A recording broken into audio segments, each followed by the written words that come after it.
Всем привет! Сегодня с вами посмотрим на результаты осеннего черенкования роз. Осенью перед укрытием я обрезала лишние веточки.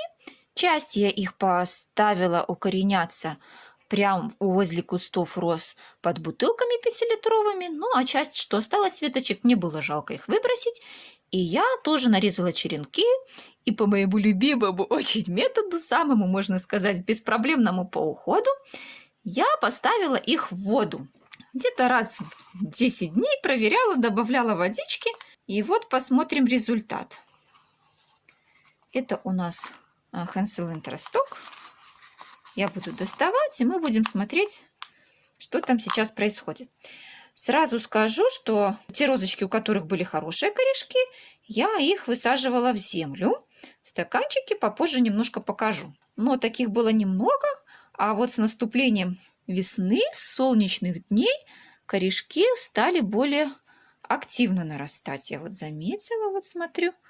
Вот тут один был, почему-то вот он сгнил. А рядышком начинает расти молоденький, хороший корешочек беленький. У этих просто калюс. Может, я его поскублю чуть-чуть, не знаю, посмотрю. Но верхушечки тронулись тоже в рост. Хотя зиму сидели просто так. Этот череночек у нас почему-то вроде корешки у него есть. Один вот тоже испортился. А сам стволик стал немножко желтеть. Снизу причем что. Даже не знаю причину почему. Но пускай пока стоит. Беленький молоденький корешок есть. А дальше будем видеть. Дальше у нас идет инка. Розочка желтенькая флорибунда. Корешок хороший тоже пустила. Из этого корешка стали еще и боковые маленькие корешочки расти. И сам череночек тоже выглядит очень неплохо. Его вот надо в ближайшее время уже посадить. Когда уже пошли вот эти вот маленькие боковые корешки, то вот в этот период я и пересаживаю в стаканчики с землей. Так, инка, Инесса Стреб, летушечка. Вот, тут получше результат. Даже, смотрите, все три с корешками. Вот, гнилые сразу будем удалять. Они нам не нужны. Вот. Такие вот тут вроде бы молоденькие корешки. И немножко какие-то и старенькие. Но весна сейчас. И сейчас дело пойдет намного веселей. Вот тут корешок тоже есть. Но он какой-то немножко неважный. Но черенок еще живой. Почки вот такие полуспящие. Будем смотреть дальше. Это моя Ави Мария. Это одна из тех розочек, которая укореняется лучше всех. Вот. И вы сейчас увидите этому подтверждение. Я не буду по одному их расставлять. Но вот посмотрите, что тут делается. Уже надо многих посадить в отдельные стаканчики. Эта розочка тоже красивая, обильно цветущая, повторно цветущая, беленькая. Вот уже и зеленые листики молодые повыпускала она. И снизу вот есть, сейчас посмотрю внимательно, нету ли черных, чтобы убрать. Нет, черных здесь побегов нету. Хотя зимой я несколько штук вынимала с этого стаканчика. Черных уже плохих, сгнивших веточек.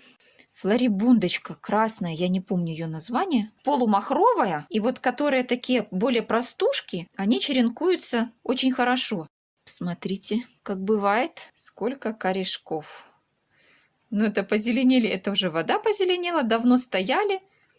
Я вот никак их не рассаживала. С последнего момента, когда я рассаживала, уже, наверное, прошло месяца полтора. Ну, вот они тогда был маленький, наверное, 1 или 2. Но сейчас видно, что вот активно растущие, вот 1, 2, 3, 4, они пошли совершенно недавно. Один черенок. И вот второй черенок. Тут тоже есть молодые, а есть уже такие подгнившие чуть-чуть. Вот. Или они просто зеленью уже покрывшиеся. Вот такие 2 черенка. Тут у меня Сорир де Хавре стоит. О, один остался. Тоже был целый стаканчик, но остался один вот.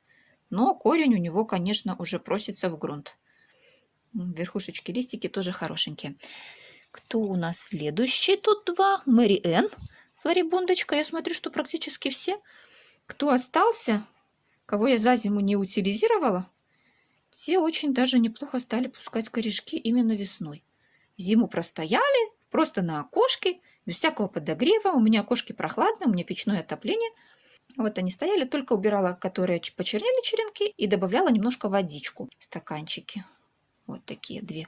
Мэри Энн, крокус роуз, английская розочка.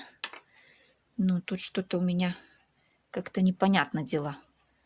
Смотрю, вроде бы корешок пошел, а стволик стал желтеть. И я так понимаю, что, наверное, мы с этим череночком в итоге распрощаемся. Так, и еще 3 череночка, но они зеленые. Корешочки у них есть. Вот такие всякие разные. И вот тут вот беленькие, молоденькие. Думаю, что скоро они тоже пойдут у меня в грунт. По стаканчикам их рассажу. Так, это у меня Хедиклюм роуз. Ну вот один череночек остался из всех, что был. Нет, это не корешок. Ну, корешка тут пока нету. Ну, сам череночек выглядит довольно-таки неплохо. Такой вот зелененький, с почечками хорошими. Пускай стоит дальше. По порядочку будем смотреть. Это у меня Розариум Ютерсон. Вот такие тоже корешки. 3 череночка осталось. 2 с корешками. А 1 вот только-только какие-то беленькие начинают пробуждаться. Вот сверху тоже листочки пошли молоденькие. А это ее сестричка. Ютерсон розенканижен. Рядышком оказались. Они так у меня здесь в стаканчиках. Вот. Тоже красавица. Я эти 2 розочки вообще Ютерсоны люблю. Еще есть там их 2, но я пока их не завела в своей коллекции.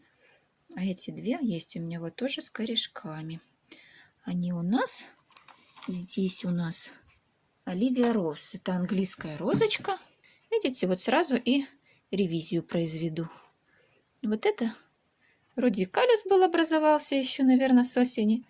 Но снизу почему-то пошел чернеть черенок. Я не нашла пока такого способа, чтобы было стопроцентное укоренение.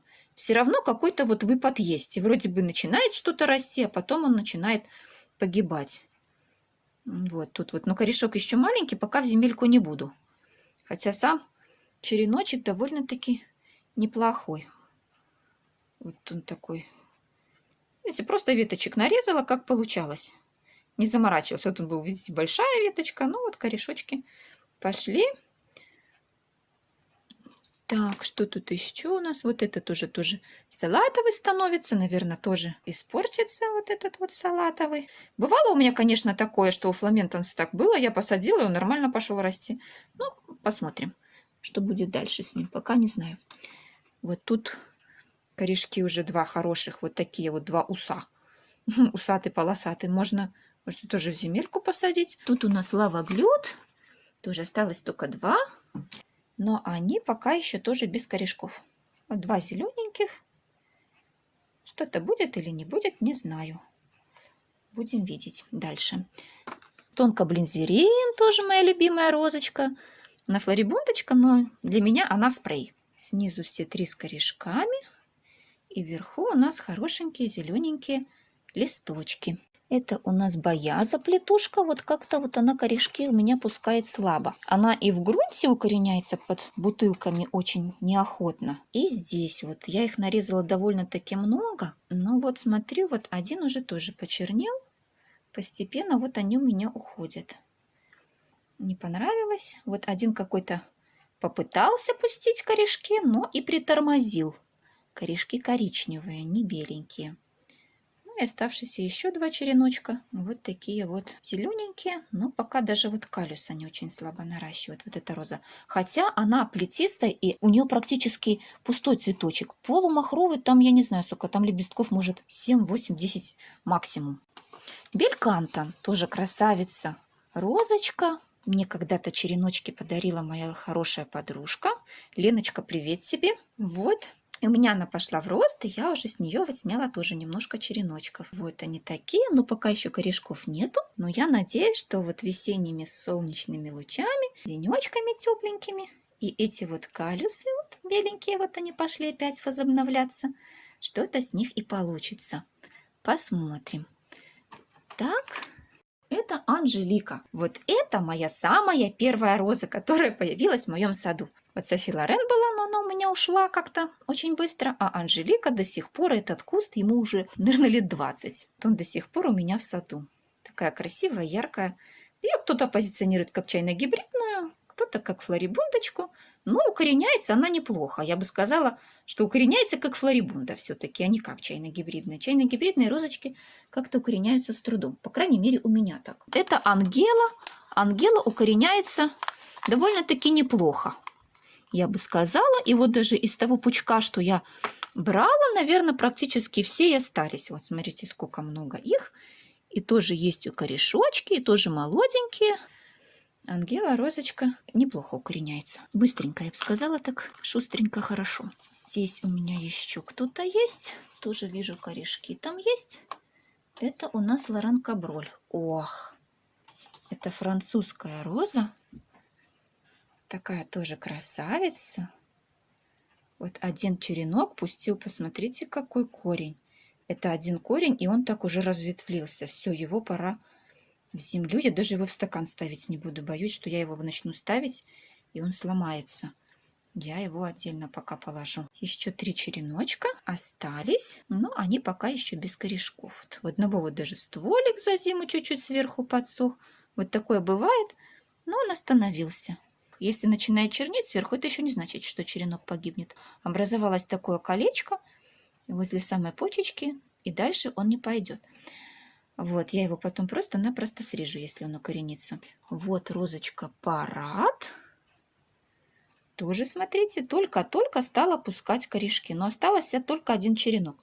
Но я их оставила, наверное, всего, может, штучки 3. А, и один у меня, наверное, уже есть посаженный. Вот такие вот корешки, посмотрите, молоденькие. Вот они идут по самому практически срезу.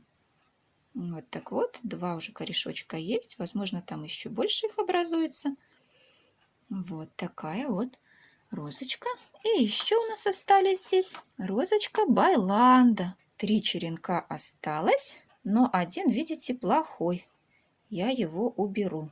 Он и корешок пустил, ну он почему-то все равно почернел. Вот бывает, вроде бы посадишь, вот так вот корешок есть, посадишь, он вроде бы даже и в рост пошел, и виден уже через прозрачный стаканчик корешок беленький, а потом через некоторое время берет, хоп, смотришь, и стебелек весь черный.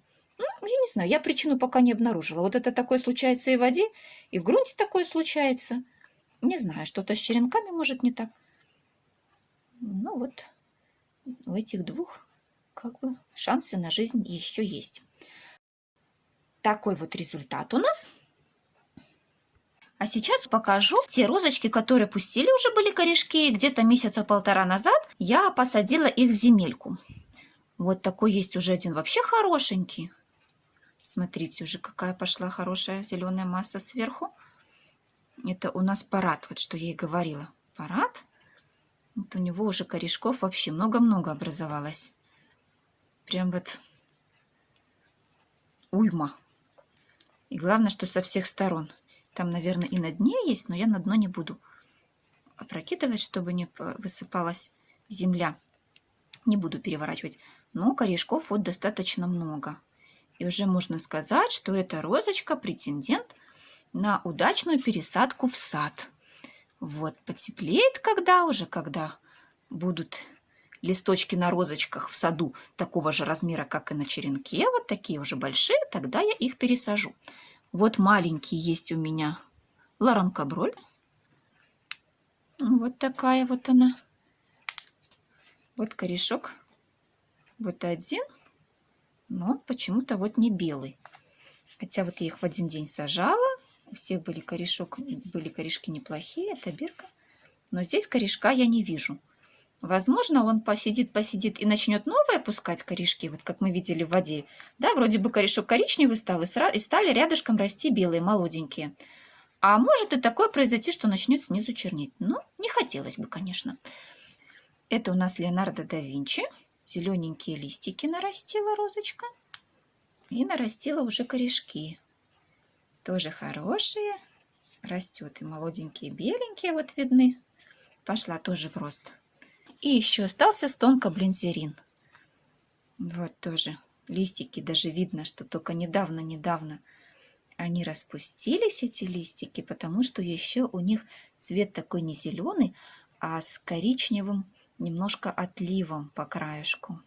Да, вот или бордово-коричневый такой отлив листиков. Молоденькие еще листики. Но уже пошла розочка расти. Она вообще довольно-таки быстренько нарастает. Это стонкоблинзерин. Получается красивый кустик. Вот тут корешки беленькие. И вот корешок. И вот тут корешки. Вот тут тоже какой-то начал маленький проскакивать. И вот корешки у них есть. Этот способ укоренения в воду, он не дает стопроцентный результат. Но все-таки зимой, когда скучно, очень даже интересно наблюдать за тем, как череночки развиваются, как некоторые укореняются, они даже некоторые зимой пускают корешки. А ближе к весне корнеобразование начинается более масса у тех черенков, которые перезимовали вот в стаканчиках. Вот уже 4 розочки есть, и там еще будет, может, десяточек какой-то. В принципе, как бы и хватит. То есть такой способ укоренения тоже имеет место быть. А на сегодня у меня все. Всем пока-пока. До скорой встречи.